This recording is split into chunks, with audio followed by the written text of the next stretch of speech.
வேல்யூவா எடுத்துக்கணும். கரெக்டா? Super. Next income from house ப்ராப்பர்ட்டியோடது.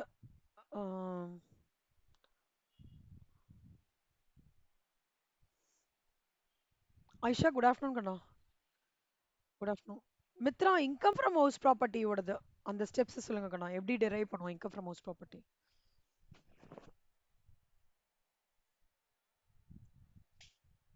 ம், ம், ம்,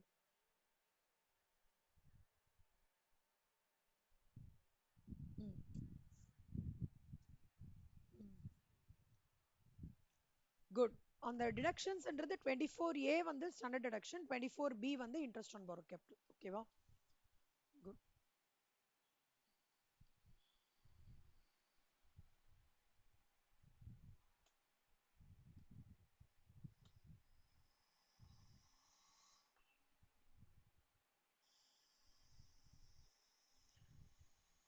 இப்போ அடுத்தது யாரு? ஆயிஷா நீங்க சொல்லுங்க ஆயிஷா. இப்போ ஒரு ஹவுஸ் வந்து இண்டோர்ல இருக்கு ஒரு ஹவுஸ். ஓகேவா? அதோட முனிசிபல் வேல்யூ வந்து 4 lakhs கண்ணா. ஓகே. முனிசிபல் டாக்ஸ் வந்து 10%.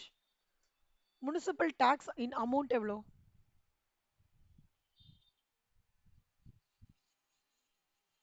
ஆ, ஓகே சூப்பர். இதுக்கு ஆன்சர் சொல்லுங்க. Municipal tax.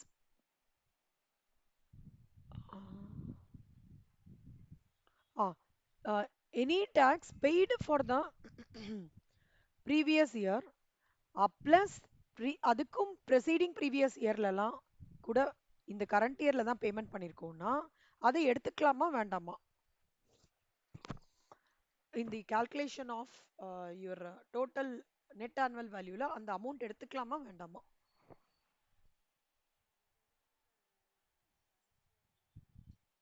இல்ல சொல்லம் ரெண்டுமே எடுக்கணும். அட்வான்ஸா பே பண்ணா மட்டும் தான் எடுக்கக்கூடாது. Any municipal tax paid for the current year or preceding years received during the current year should be taken into consideration and it should be deducted from gross annual value. ஓகேவா?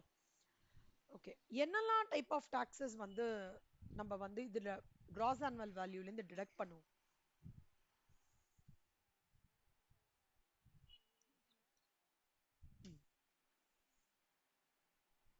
இப்போ municipal tax paid by owner எடுத்துக்கணுமா இல்ல paid by tenant எடுத்துக்கணுமா?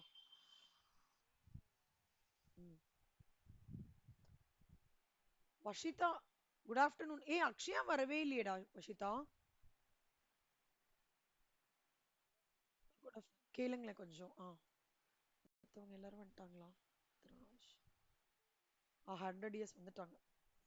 Akshaya good afternoon Akshaya. ஆ, அக்ஷயா நீங்க பதில் சொல்லுங்க. ம்.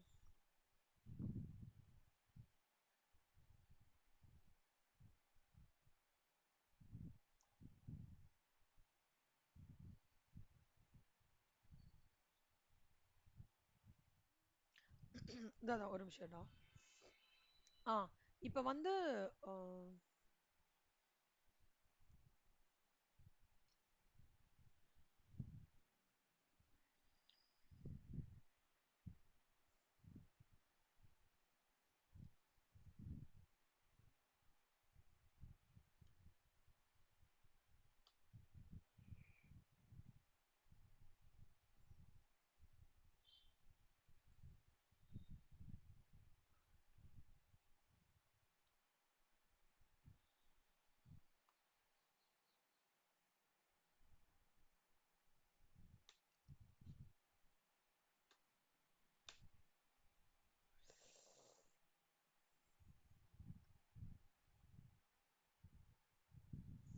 Interest on borrowed கேபிட்டல்னா என்ன அர்த்தம் அக்ஷயா?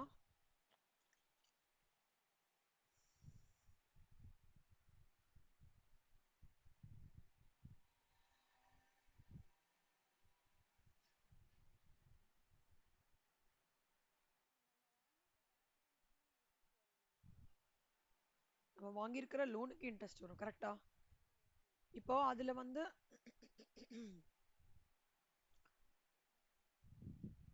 ப்ரீ கன்ஸ்ட்ரக்ஷன் பீரியட்னா என்ன, போஸ்ட் கன்ஸ்ட்ரக்ஷன் பீரியட்னா என்ன?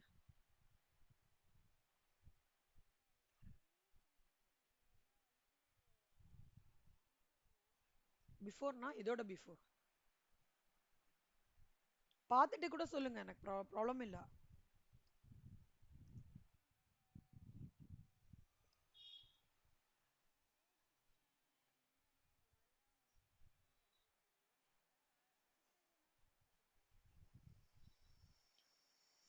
Pre-construction period now the date of commencement of construction or date of borrowing whichever is later. அதான் ப்ரீ கன்ஸ்ட்ரக்ஷன் பீரியடோட ஸ்டார்ட். ஓகே.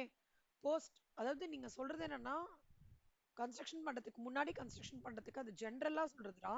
இந்த context of income from house property, pre construction period starts from the date of commencement of construction or the date of borrowing whichever is later.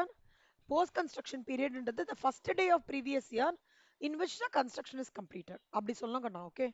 இது வந்து important theory question. புக்ல in nutshell tax treatment is as under அப்படின்னு கொடுத்துருப்பாங்க. End எப்போனா March 31st immediately prior to the year of completion or construction. இது வந்து when loan is fully paid வந்து ends on. Tax treatment, interest incurred during the aforesaid period shall be accumulated. இது வந்து tax treatment pre construction பீரியட்ல எப்படின்னா, 5 equal இன்ஸ்டால்மெண்ட்ல அந்த இன்ட்ரெஸ்ட்டை வந்து பிரிச்சு from the year of completion of கன்ஸ்ட்ரக்ஷன்லேருந்து அதை வந்து நம்ம டிடக்ஷனாக காமிக்கலாம். போஸ்ட் கன்ஸ்ட்ரக்ஷன் பீரியட்ல டாக்ஸ் ட்ரீட்மெண்ட் எப்படின்னா, interest expenses for the year shall be allowed as a deduction in the respective year. ஞாபகம் வச்சுக்கோங்க. ஓகே. அக்ஷயா, என்ன மாதிரி காம்பினேஷன்ஸ் ஆஃப் லைக் இதெல்லாம் வந்து பார்க்க போறோம்ன்றது சொல்லுங்க. ஃபுல்லி செல்ஃப் ஆக்குபைட்னா அதை ட்ரீட்டட் as என்னடா இன்கம் ஃப்ரம் ஹவுஸ் ப்ராப்பர்ட்டில?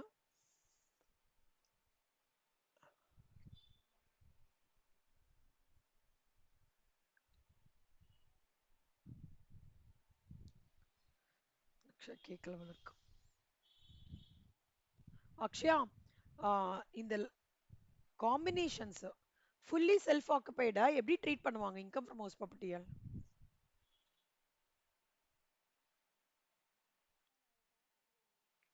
இல்ல செல்லம், எப்படி கேட்குறேன்னா, அது வந்து புக்ல கொடுத்துருக்காங்களே, நீங்க டாக்ஸ் பாயிண்ட் பார்க்கலையா? கோத்ரு பண்ண முடிஞ்சுதா? டைம் இருந்ததாடா? நம்ம நீங்க கோத்ரு அட்லீஸ்ட் டிடி கிளாஸ்க்கு 10 மினிட்ஸ் பிஃபோராவது கோத்ரு பண்ணிடுவாங்க கண்ணா அந்த ப்ரொவிஷன்ஸ். உங்களுக்கு டைம் இல்லைண்ணா. நான் எப்படி கேட்குறேன், அந்த மாதிரி கேட்குறேன். ஆ அந்த மாதிரி கேட்குறேன். Okay. Partly self occupied partly வேக்கட்னா it is treated as partly self occupied partly let out is treated as good. Partly self occupied and partly used for business purposes அதை எப்படி ட்ரீட் பண்ணுவாங்க?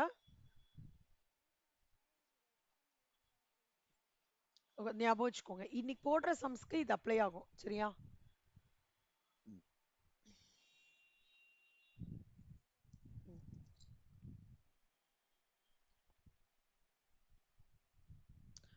வேற யாருக்காவது ஏதாவது டவுட் இருக்கா சம்ஸ்ல?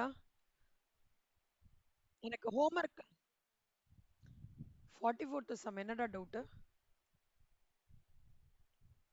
என்ன டவுட் இருக்குண்ணா அதுல?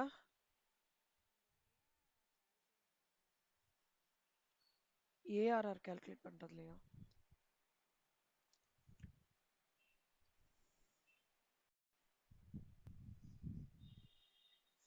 எந்த ப்ராப்பர்ட்டிக்கு ஹவுஸ் 1 ஹவுஸ் 2 ஹவுஸ் 3யா எதுல?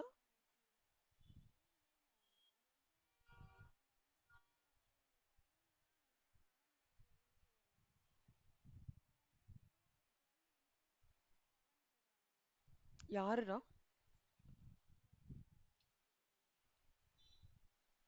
இன்னைக்கு புக்ல எப்படி போட்டிருக்காங்க? புக்ல போட்டிருக்கிற மெத்தட் போடாதீங்க, நான் சொல்லி கொடுத்த மெத்தட் போடுங்க. நான் சொல்லி கொடுத்த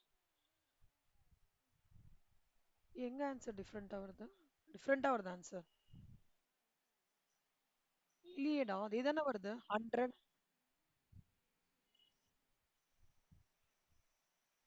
நான் இப்போ ஷேர் பண்ற சம் இல்லையாடா? நான் 46 போடவே இல்லையே. ஓ, 46 ஹோம்ஒர்க் கொடுத்துருந்தேன் உங்களுக்கு. ஆ வேற யாராவது போட்டிருக்கீங்களா 46?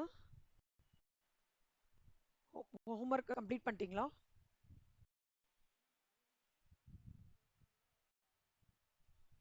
ஓகே, நான் பார்க்குறேன். 44ன்னு சொன்ன மாதிரி.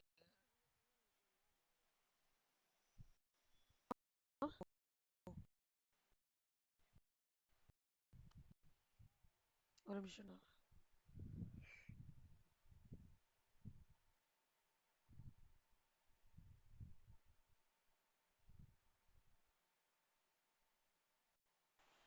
Okay, so first interest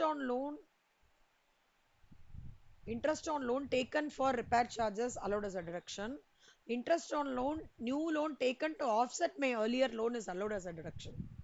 Interest on loan taken for the payment of against இன்னொரு loan not allowed as a deduction.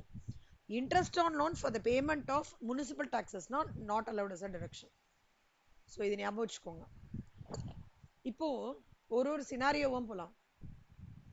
நான் வந்து ஒரு ஹவுஸ் ப்ராப்பர்ட்டி பர்ச்சேஸ் பண்றேன்.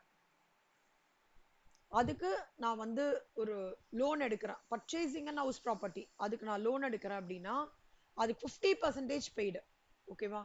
So the purpose of the loan must be repair, renovation, construction or purchase of property.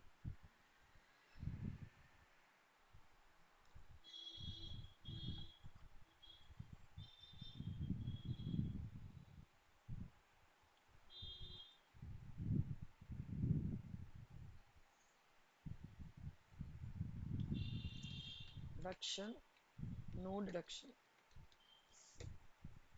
இது no deduction, இதுவும் no deduction. எதுக்கு டிடக்ஷன்னா for repair எடுத்துக்கலாம், ஃபார் பர்ச்சேஸ் ஆஃப் ப்ராப்பர்ட்டி எடுத்துக்கலாம். அப்புறம்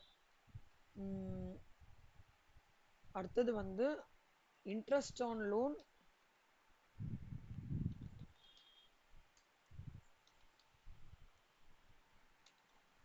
for repaying of loan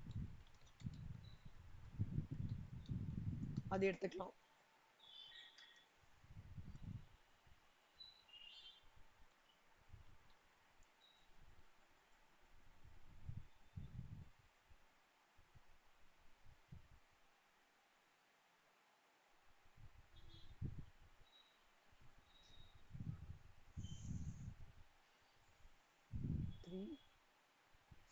F.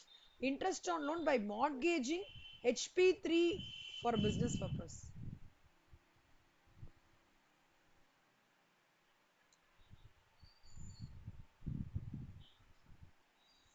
Interest on loan by mortgaging house property. எனக்கு 5 house property இருக்கு. நான் வந்து business purposeக்காக HP3 மட்டும் அந்த HP3 மட்டும் நான் mortgage பண்றேன் business purposeக்காக. அதுக்கு நான் இன்ட்ரெஸ்ட் ஆன் லோன் வந்து இது பண்றேன்னா அது அலோட் கிடையாது. மார்ட்கேஜ் இஸ் நாட் அலோட், ஞாபகம் வச்சுக்கோங்க. இன்ட்ரெஸ்ட் ஆன் லோன், இது நல்லா பாருங்க. Interest on loan on mortgaging HP1 for renovation of HP2. ஓகேவா? HP1 நான் HP2 ரெனோவேட் பண்றதுக்காக இது பண்றேன்னா ரெனோவேஷன்ஸ், இங்க பாருங்க, ரெனோவேஷன்ஸ்க்கு it can be allowed as a deduction. நல்லா ஞாபகம் வச்சுக்கோங்க. renovations it can be allowed as a deductions, but for interest on loan by mortgaging for business purpose is not a deduction, cannot be claimed. For அதே interest on loan by mortgaging அதே property for renovation purpose it can be claimed as a deduction. அடுத்தது வந்து இது ரெண்டும் similar transactions. அப்புறம் interest on loan for reconstruction of HP1 paid outside India without tax deducting at source. So any payment already படிச்சிருக்கோம்ல, ஏதாவது ஒரு payment out side இந்தியால talk TDS detect பண்ணாம and பேயி வந்து ஏஜென்ட் கிடையாது, இஸ் நாட் அன் ஏஜென்ட் அப்படின்னா deduction கிடையாது. என்னன்னா பேயி வந்து has no agent in India. However, any payment whatever has been made outside India without TDS detect பண்ணாம நான் எந்த ஒரு இன்ட்ரெஸ்ட் ஆன் லோன் பேமெண்ட் பண்ணாலும் assumption payee has no agent in India, it is completely not allowed as a deduction. சிம்பிளா high லெவலா ஞாபகம் வச்சுக்கோங்க. Payment outside India without deduction of tax at source.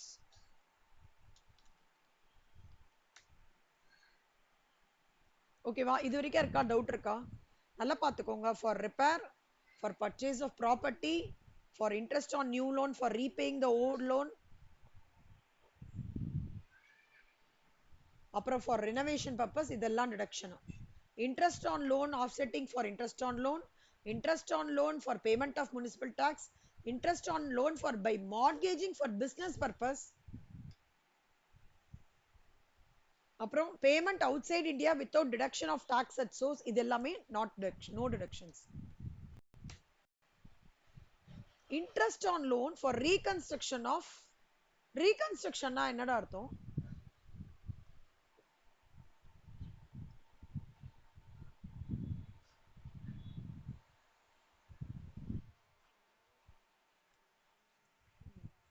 இப்ப நிறைய இடத்துல 35 வருஷம் பில்டிங் பிளாட்டே இருக்குன்னா இப்ப டெனவே கம்ப்ளீட்டா டெமாலிஷ் பண்ணி கன்ஸ்ட்ரக்ஷன் காஸ்ட் மட்டும் அந்த பில்டருக்கு கொடுக்குறாங்க.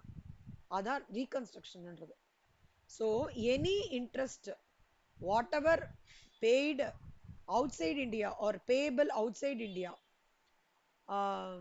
on which TDS has not been deduct agla, then it is not allowed as a deduction.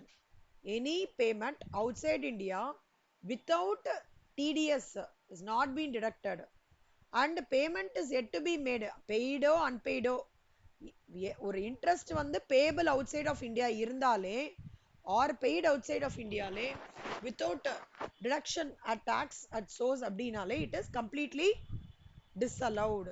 அதான் சொல்லலாம் disallowed, it cannot be taken as a deduction. ஞாபகம் வச்சுக்கோங்க.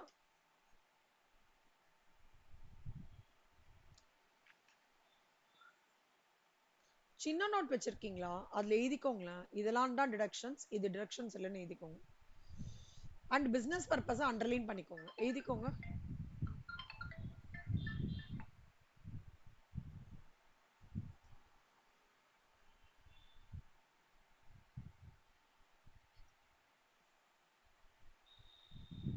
ஒரே ஒரு நிமிஷம், சாரி. இது எழுதிக்கோங்க கண்ணா, இதெல்லாம் தான் டிடக்ஷன்ஸ், இது டிடக்ஷன்ஸ் இல்லைன்னு எழுதிக்கோங்க. 14 மார்க்ஸ் கொஸ்டின் இது, 14 மார்க்ஸ்.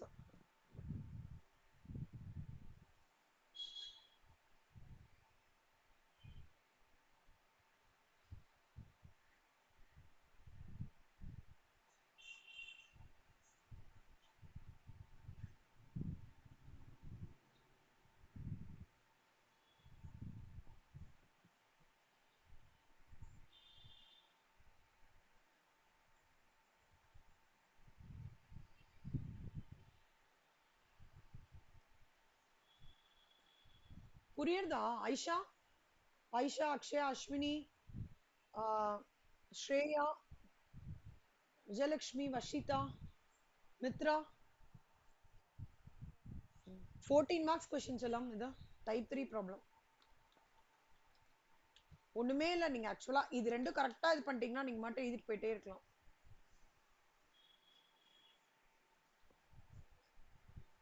ஞாபகம் வச்சுக்கோங்க, repair, renovation, construction, purchase, purpose of loan இது 4 இருக்கணும்.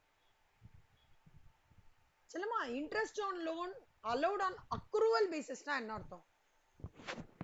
Accrual basis accounting concepts 11th படிச்சிருப்பீங்களே, கரெக்டா? அக்ரூவல் கான்செப்ட் என்ன அர்த்தம் அப்படின்னா?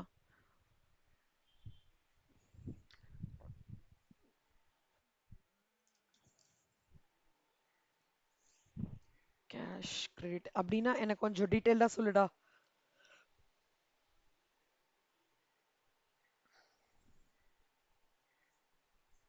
கேஷ் கிரெடிட் பேசிஸ் அப்படி கொஞ்சம் டீட்டெயில்டா சொல்லுங்க. கிட்ட அதாவது என்ன சொல்றது, ஒரு பாயிண்ட் டச் பண்ணிருக்கீங்க, பட் ஆனா அது ஃபுல்லா மெசேஜ் கன்வே ஆகல அந்த மாதிரி.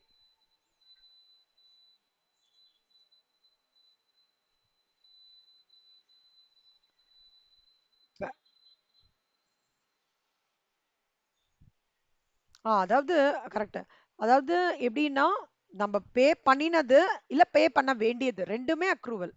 சாரி, பே பண்ணதுன்றது வந்து கேஷ் பேசிஸ், பே பண்ண வேண்டியதுன்னு இருக்கும் இல்லையா, அது அக்ரூவல் பேசிஸ்.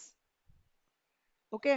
ஸோ ஆர்கனைசேஷன்ஸ்ல என்ன பண்ணுவாங்கன்னா, நீங்க ஜெனரல் லெட்ஜர் டீம்லாம் போனீங்கன்னா, இன்வாய்ஸ் வந்து வந்திருக்கும் அந்த மந்தோட காஸ்ட், அது நம்ம வந்து இன்கர் ஆகும்ன்றது நம்மளுக்கு ஆல்ரெடி தெரியும் பட்ஜெட்டிங் வச்சு. ஆனா எனக்கு இன்வாய்ஸ் வராம நான் எப்படி பேமெண்ட் ப்ராசஸ் பண்ண முடியும்? அப்பனா நான் என்ன பண்ணிடுவேன்னா, I will do I will go for a accrual entry.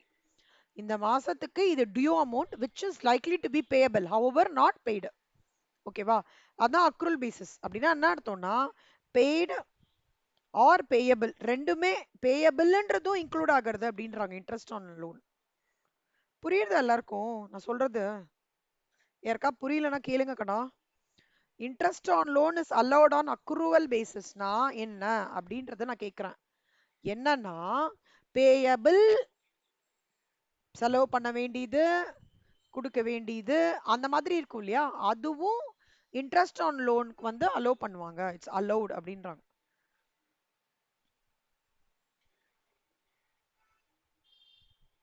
இது வந்து எம்சிக்யூல வரும் கணமா. Interest on loan is allowed on cash and accrual basis, cash basis, accrual basis அந்த மாதிரி இருக்கும். So your answer should be accrual basis.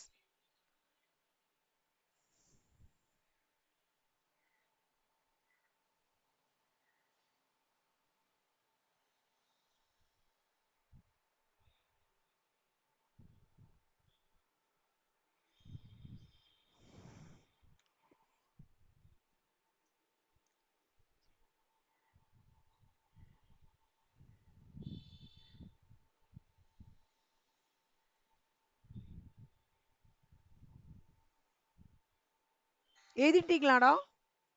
எல்லாரும் எழுதிட்டீங்களா? சரி, ஓகேடா. So illustration 49.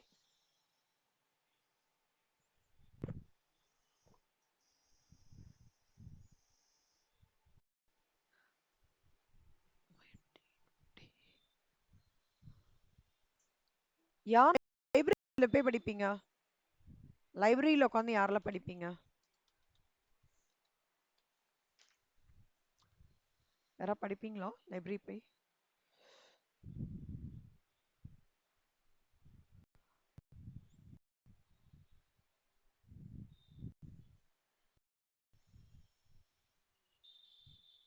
போயிட்டு வாடா, போயிட்டு வா. லைப்ரரியில படிச்சீங்கன்னா ரொம்ப நல்லா ப்ரொடக்டிவா படிக்கலாம், அது மட்டும் சொல்றேன் ஷுவரா. அது இன்ஸ்டியூட் லைப்ரரியா இருக்கட்டும், இல்ல அண்ணா லைப்ரரியா இருக்கட்டும், எனி லைப்ரரி படிக்க ஆரம்பிங்க லைப்ரரியில போய். உங்களால முடிஞ்ச வரைக்கும் பாருங்க. Okay, right. Calculate interest on loan allowed for assessment year 2021 to 2025-26 from the following information. Loan எவ்வளவு ரூபாய்க்கு எடுத்திருக்காங்க? லோனு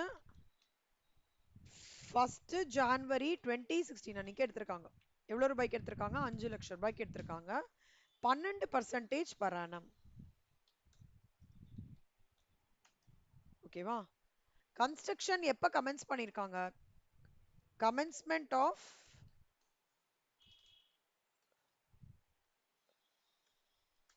கன்ஸ்ட்ரக்ஷன் எப்ப பண்ணிருக்காங்க? First August 2016.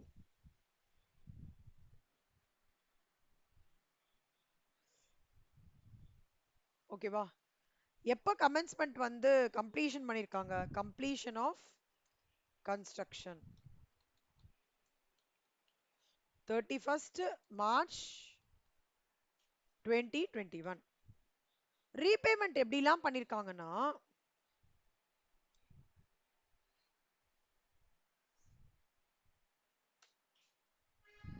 ரீபேமெண்ட் பாருங்க கண்ணா. Repayment of loan first, second, third, fourth, first, first April 2017, first repayment. அப்புறம் first April 2020, அப்புறம் first April 2023, அப்புறம் first July 2024 இப்படி நடந்திருக்கு. அப்புறம் கன்ஸ்ட்ரக்ஷன் முடிச்சிருக்காங்க. ஸோ நம்ம என்ன கண்டுபிடிக்கணும்? Interest on loan allowed for the assessment year. எவ்வளோ வந்து இன்ட்ரெஸ்ட் ஆன் வந்து அலௌடு அப்படின்னு சொல்லிட்டு கண்டுபிடிக்கணும். ஓகேவா? C construction started on 1/8/2016. Pre construction பீரியட்ன்றது அப்போ எப்போ?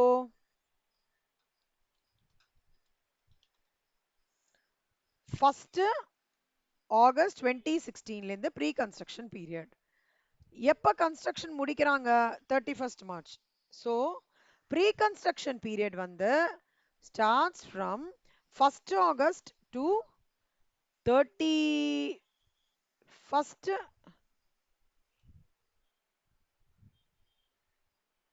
March 2020.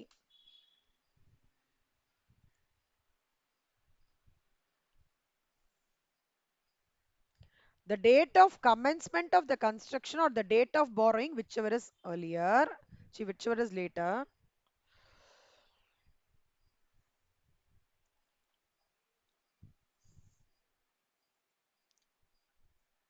இங்க பாருங்க, the date of commencement of construction or in the date of borrowing, whichever is later. எது later? இதுதான் later.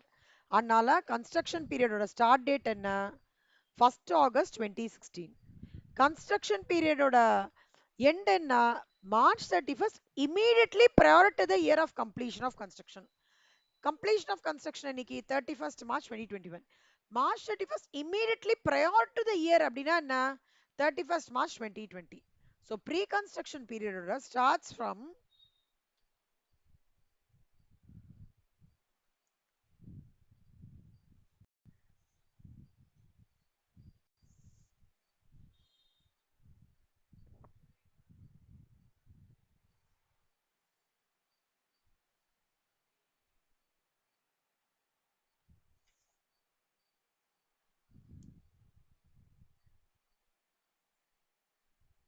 நல்லா பார்த்துக்கோங்க. pre-construction year வந்து starts from 1st January 2016 or 1st August 2016, whichever is later. அப்போ ஆன்சர் என்ன? 1st August 2016.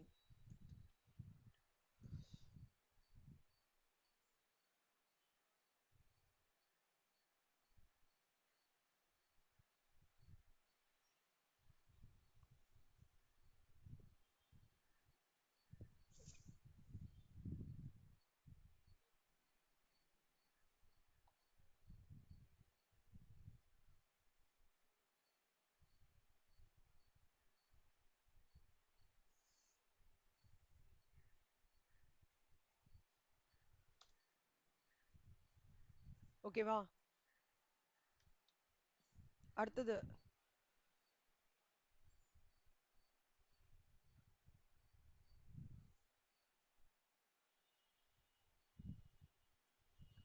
இது பாத்தீங்கன்னா ends என்னது? ஆக்சுவலா எண்டிங் பீரியட் வந்து 31st March 2021. ஸோ clause என்ன சொல்றது? 1 year prior. So ending period is 31st March 2021 as the completion date is 31st March 2021.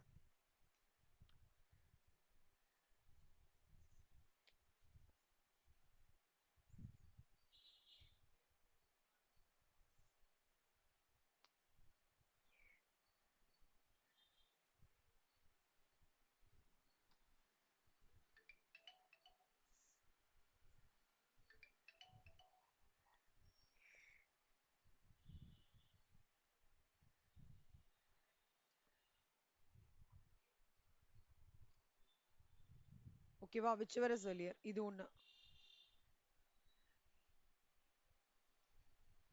அப்புறம்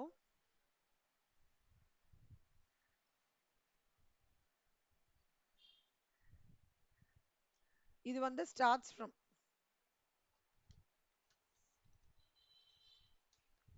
இப்போ ends on. ends on எப்போ? 31st March 2020. As the completion date is 31st March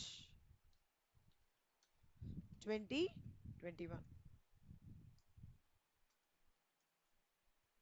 இது post construction period another first day of the previous. Finally pre-construction period is from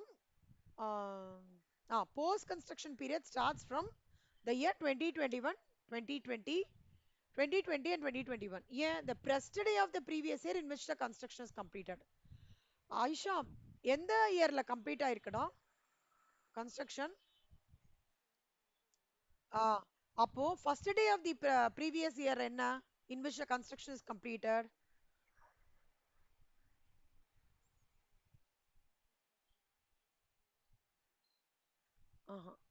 first April 2020 அப்படி சொல்லுங்க. So இது வந்து starts from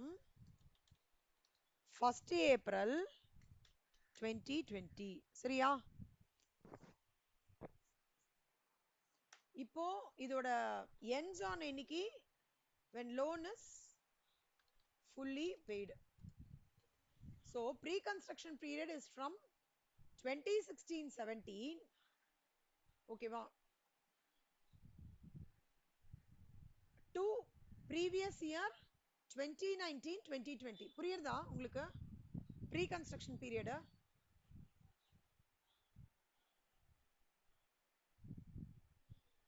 So pre-construction period is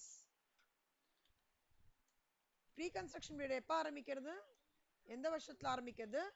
August 2016. அதோட financial year என்ன? 2016 first April 2016 to 31st March 2017. So pre-construction period ஓட start end எப்போ? previous year 2019. எப்போ? ஏன் 31st March 2019 ல அப்போ 1st April 2019 to 31st March 2020. ஓகேவா, இது வரைக்கும் எல்லாருக்கும் புரியுறதா? அதான் டவுட் இருக்கா? Good. Post construction period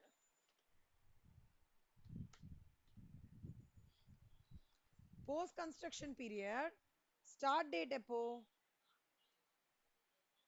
1st April 2021. அது எப்போ? 1st April 2020 to 31st March 2021. இந்த டேட்டா எல்லாமே புரியுதா இல்ல ஏதாவது டவுட் இருக்கா?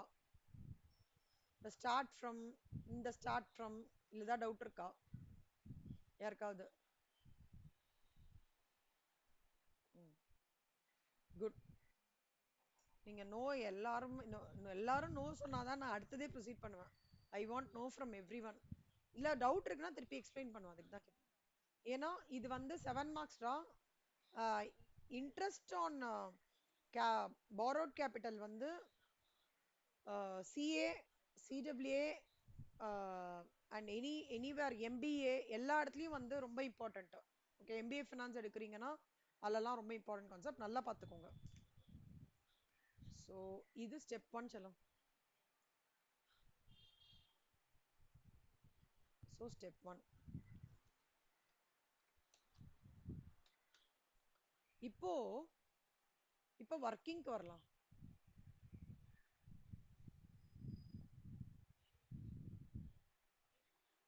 இப்போ இங்க ஆக்சுவலா நம்ம ஒன்னொன்னா பார்க்கலாமா? அப்ப ஏப்ரல் இப்போ வந்து நம்ம ஸ்டார்ட் வந்து 2016 to 2017, 2017 to 2018, 2018 to 2019, 2019 to 2020. இது நாலுத்தையும் போட்டுக்கணும். அமௌண்ட் வந்து ஆல்ரெடி நம்ம கிட்ட டீடைல் இருக்கு. ஃபர்ஸ்ட் 2016ல வந்து லோன் வாங்குறோம். அப்புறம் வந்து ஆம், ஆமா 2016 லோன் வாங்குறோம். அப்புறம் 2016 அப்போ வந்து எண்டில் வந்து ஃபர்ஸ்ட் லோன் தானே. ஆமா ரீபேமெண்ட் வந்து ஃபர்ஸ்ட் 1/4/2017ல பண்றோம். அப்போ 2017-18ல ரிமைனிங் அமௌண்ட் எவ்வளோ இருக்கும்? 4 லட்சம். இல்ல இல்ல இல்ல sorry sorry sorry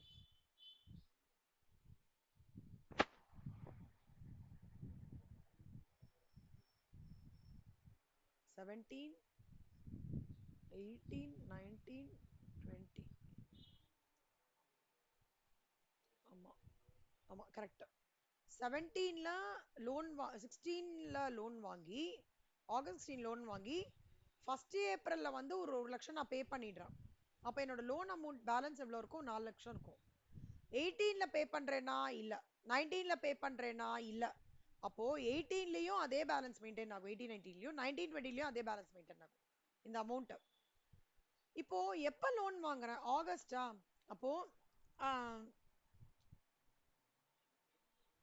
August September October November December Jan Feb March 8 மாசம். 8 மாசத்துக்கு இன்ட்ரெஸ்ட் எவ்வளோடா? 5 லட்சம் இன்டூ 12% இன்டூ 8/12 எவ்வளோ?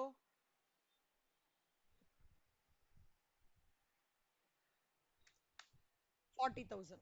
இது புரிஞ்சுதா எல்லாருக்கும் இந்த step? Step 1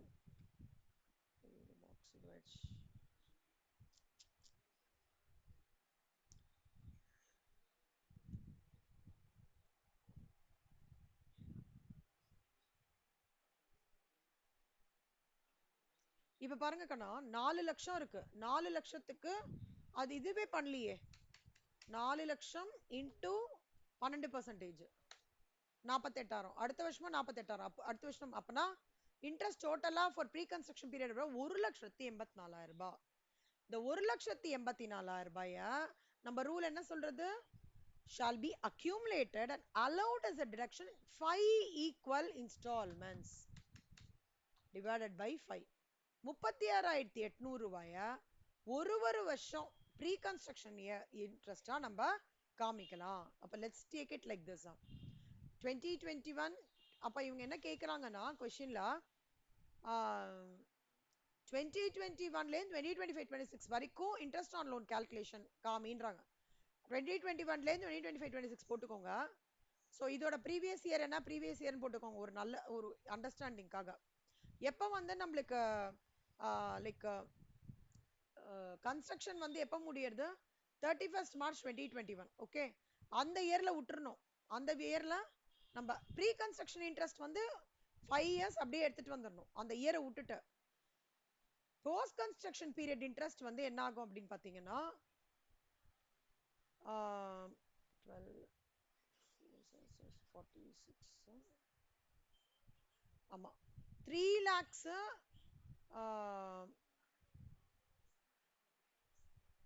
3 lakhs into 3 lakhs into 12% 36,000. புக்ல இருந்து காமி இங்க பாருங்கண்ணா 36,000. அதாவது 3 lakhsல 12% 36,000. அதுக்கப்புறம் 22-23 இதுக்கும் 36,000 தான். 23-24க்கும் 36,000 தான். 24-25ல மட்டும் 24,000. ஏன்? Any idea? ஏன்னா நம்மளுக்கு இன்ட்ரெஸ்ட் கம்மியா எடுத்து 22-25ல ஏன் 2 லட்சம் எடுத்துக்கிறோம் இங்க?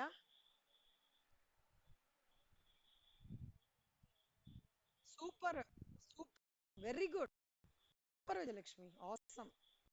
1 lakh நம்ம இங்க பே பண்ணிருக்கோம். ஓகேவா? சோ அதனால பாத்தீங்கன்னா இந்த இங்க வந்து 24,000 2 lakhsல 12% போட்டா 24,000. அப்புறம் திருப்பியும் என்னைக்கு வந்து அந்த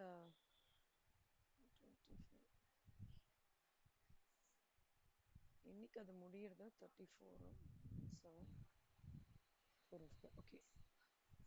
அடுத்தது வந்து ஒரு 1 lakh 1 லேக் பார்த்தோம் அப்படின்னா ஆமா 2 லேக் இவங்க வந்து ரீபேமெண்ட் ஆஃப் லோன் வந்து ஃபர்ஸ்ட் 1/7/2024 1 லேக் வந்து பண்ணிருக்காங்க கரெக்டா? அப்போ ஏப்ரல் மே ஜூன் ஜூலை இல்ல ஆமா ஏப்ரல் ஏப்ரல் மே ஜூன் 3 மாசம் இருக்கு இல்லையா? 3 மாசத்துக்கு 2 லட்சம் ரூபாய் பெண்டிங் இன்ட்ரெஸ்ட் இருக்கும் கரெக்டா? 2 லட்சம் இருக்கும். அப்போ 3 மாசம் 6 லட்சம். இவங்க திருப்பி என்ன பண்ணாங்க, ஜூலை மாசமே 1 லட்சம் பே பண்ணிடுறான். அப்போ 2 லட்சத்துல 1 லட்சம் போச்சுன்னா ரிமைனிங் 1 லட்சம் இருக்கும். So July August September October November December Jan Feb March அடுத்த 9 மாசத்துக்கு 1 லட்சத்துல போட்டோம்னா 9,000. 6,000 plus 9,000 will give you 15,000. அதுதான் post construction interest for the previous year 2024-25. திருப்பி சொல்லிட்டமா? புரிஞ்சிடுச்சா ஆயிஷா? புரியுறதா கண்ணா? அஸ்வினி, அக்ஷயா,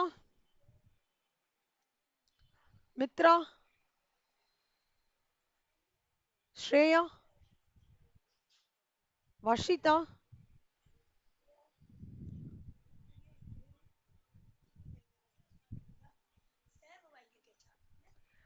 சொல்லுங்க வர்ஷிதா.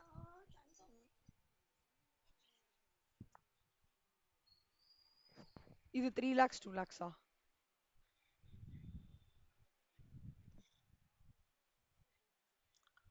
இல்லடா ஃபர்ஸ்ட் வந்து 4 lakhs இருக்குல்ல 2020 வரைக்கும். அப்ப அவங்க என்ன பண்றாங்க, ரீபேமெண்ட் 1420ல ஒரு லட்சம் கொடுத்துறாங்கல்ல செல்லம். அப்ப இந்த 4 lakhsல இருந்து அந்த 1 lakh மைனஸ் ஆயிடுமா? அதுதான் இந்த 3 lakhs. அதாவது இங்க இப்படி காமிக்கிறேன். இதையும் ரெஃபரன்ஸ் பண்ணி காமிக்கிறேன், உங்களுக்கு புரிஞ்சிரு பாருங்களேன். இப்ப பாருங்க செல்லம், 1/4/2017 இருக்குல்ல, முதல்ல அவங்க வந்து ஒரு 5 லட்சம் லோன் எடுக்கிறான். 2017லயே 1 லட்சம் கொடுத்துடுறான். அப்ப 4 லட்சம் கம்மியாயிருதா லோன் அமௌண்ட்? கரெக்டா? புரியுதா வர்ஷிதா? அப்புறம் 17க்கு அப்புறம் 18 எந்த ரீபேமெண்ட்டும் பண்ணல, 19 ரீபேமெண்ட் பண்ணல, 2 வருஷம் ரீபேமெண்ட் பண்ணல, 20ல நாலாம் மாசம் பண்றான் 1 லட்சம் ரூபாய். அப்போ அதனாலதான் பாத்தீங்கன்னா 19-20 என்னோட பெண்டிங் அவுட்ஸ்டாண்டிங் அமௌண்ட் 4 lakhsக்கு அப்புறம் மாறவே இல்லை. புரியுதா அந்த பாயிண்ட்? ஆனா இப்ப வந்து நம்ம இங்க ரெண்டுமே கண்டுபிடிக்கணும்.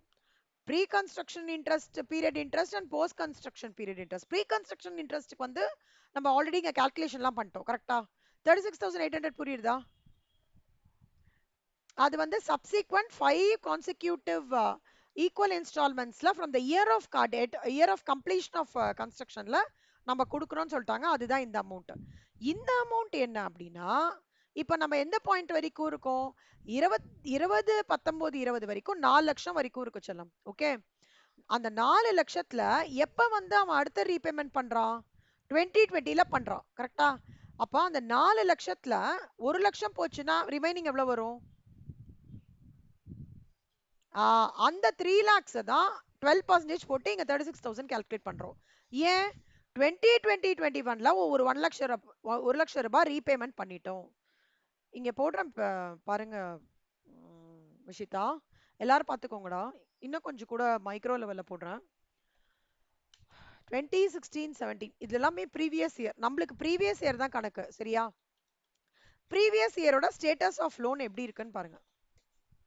2016-17ல தான் லோன் எடுக்கிறோம்.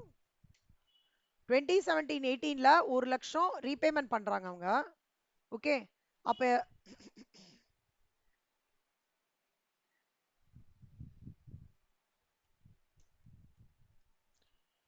ரீபேமெண்ட் நடக்கிறது, அப்புறம் பேலன்ஸ்.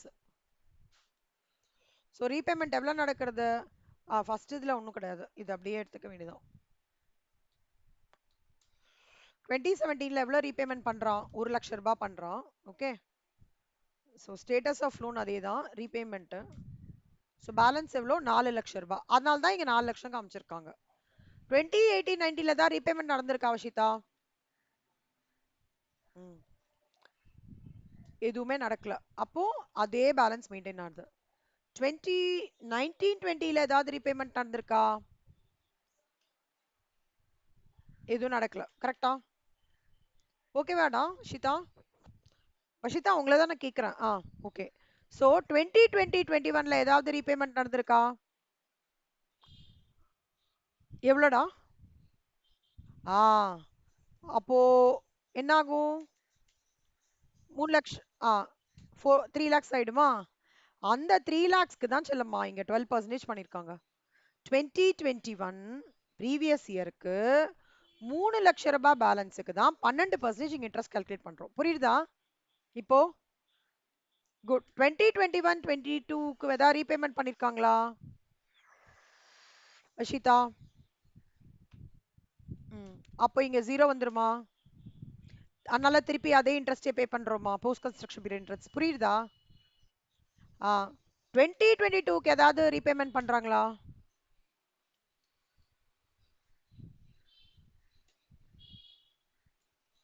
ஸோ அதனால திருப்பி அதே 36,000 மெயின்டைன் ஆகுதா? கரெக்டா? 2023-24க்கு ஏதாவது ரீபேமெண்ட் பண்றாங்களா? ஆ. இப்போ ரிமைனிங் எவ்வளோ வரும்? 2 lakhs. கரெக்டா? ஆனா சம்பளம் அவன் என்ன சொல்றான் பாருங்க செல்லம். சாரி. 1/7/2024 அப்போ 1 லட்சம் திருப்பி பண்றான். அப்பனா இந்த 2 லட்சம் வந்து இது வந்து 2023-24ல ஆமா ஏப்ரல் மே ஜூன் 3 மாசத்துக்கு தான் அப்ளிகபிள். கரெக்டா? 2023-24 இல்ல இப்படி நான் சொல்றேன். டில் ஜூன் 24 பேலன்ஸ் எவ்வளவு இருக்கு? 2 lakhs இருக்கா? அப்போ அதுக்கு இன்ட்ரெஸ்ட் அக்கார்டிங்கா 3 மாசத்துக்கு சார்ஜ் பண்ணிருக்காங்க. புரிஞ்சுதா செல்லம்? ம். அப்புறம் என்ன ஆகுறது பாருங்களேன். ஜூன்ல இருந்து ஆகஸ்ட்ல இருந்து என்ன ஆகுறது? சாரி சார், ஜூலைல இருந்து என்ன ஆகுறது? 1/07/24 to 31/03/25 வரைக்கும் என்னோட பேலன்ஸ்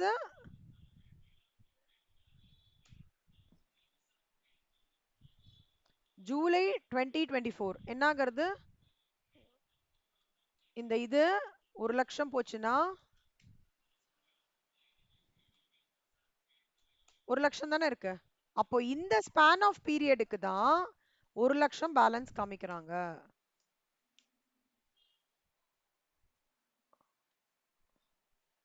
அப்போ 2020-23ல 2 விஷயம் நடக்கிறது. சாரி 2023-24ல ஆமா 2 விஷயம் நடக்கிறது.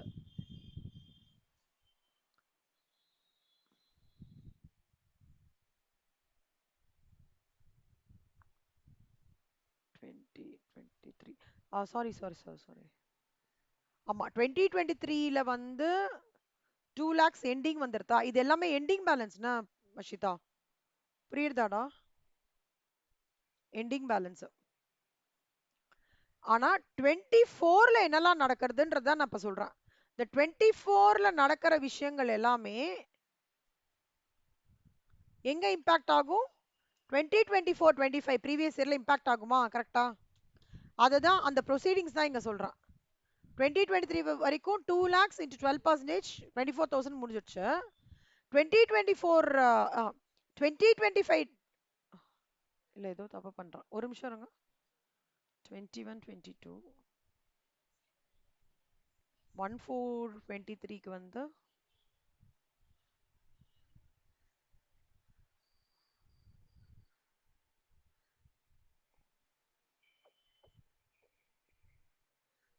ஆமா 24-25க்கு இது எண்டு வரைக்கும் எடுத்துக்கிறோம். அதனால இந்த 24-25ன்றது வந்து மார்ச் 2024 வரைக்கும்.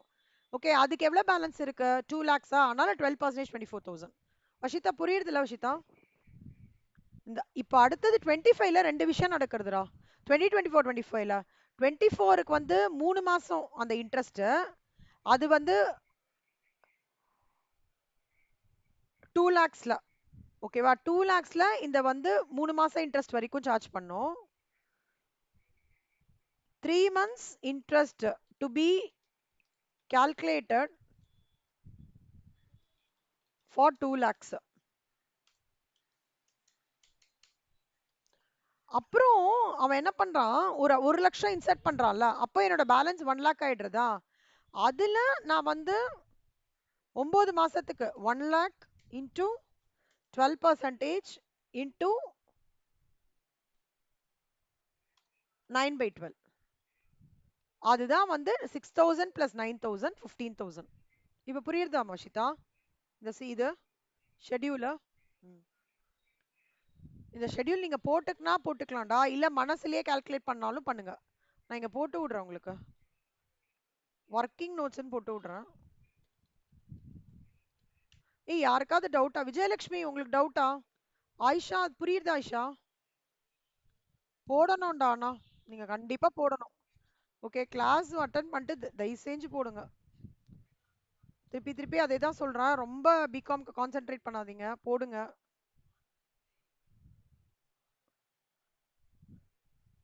நைட்லாம் உட்காந்து ஒர்க் அவுட் பண்ணுங்க. இந்த சம் அண்டர்ஸ்டாண்ட் பண்ணிக்கிறதுக்குலாம் ஈஸி, அதெல்லாம் ஒண்ணுமே ப்ராப்ளம் கிடையாது. ஆனா ஒர்க்கிங் சீக்வென்ஸா வரணும். இது ஸ்டெப் 1, அப்புறம் வந்து இந்த ஒர்க்கிங் வந்து ஸ்டெப் 2, ஸ்டெப் 2, இந்த ஒர்க்கிங் வந்து ஸ்டெப் 3. இல்ல, இது ஸ்டெப் 2, சாரி, இது வந்து ஸ்டெப் 3, ஞாபகம் வச்சுக்கோங்க. சரியா? கொஞ்சம் மாத்தி போட்டேன். போடுறீங்களா அந்த சம்ம?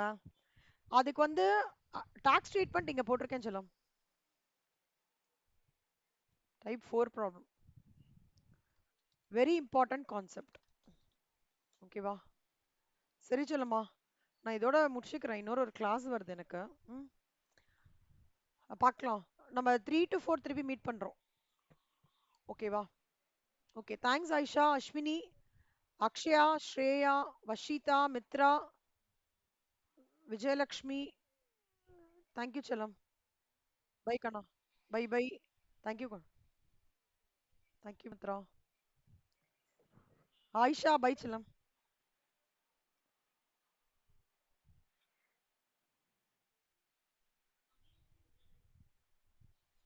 ஹரிச்சரன், குட் ஆஃப்டர்நூன், எப்படி இருக்கீங்க? குட். ஸோ யோசிச்சிங்களா என்னெல்லாம் மேக்ஸில் வந்து நம்மளுக்கு ஸ்ட்ரென்த் ஏரியாஸ், என்னெல்லாம் ஃபைன் டியூன் பண்ணலாம் யோசிச்சிங்களா? பேப்பரில் எழுதினீங்களா? சூப்பர்.